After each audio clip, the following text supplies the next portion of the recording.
Radha multi state cooperative union त्याच्याच बरोबर जिजाऊ त्या परळीची एक बँक आहे, राजस्थानी मल्टी स्टेट आणि इतर काही जिजाऊ इतर मल्टी स्टेट या सर्व मल्टी स्टेट मधून 16 लाख सभासद हे मराठवाड्यातले आहेत.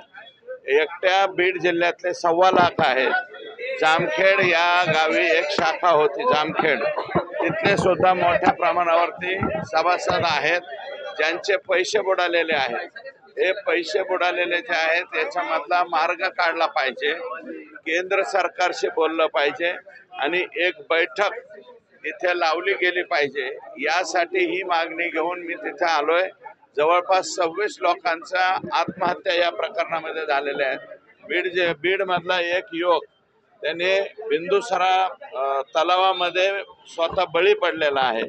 त्यामुळं याची तातडीने बैठक घ्यावी अशा प्रकारची विनंती करण्यासाठी अजितदादांकडे मी आलो. सर, या सगळ्या प्रकरणात मुंडेंचा काही सहभाग आहे का? या सगळ्या पतसंस्थेच्या घोटाळ्यामध्ये धनंजय मुंडे किंवा वाल्मिक कराड यांचा सहभाग आहे का? या सगळ्यांचा सहभाग आहे का? हिंदी में 8 बजे सर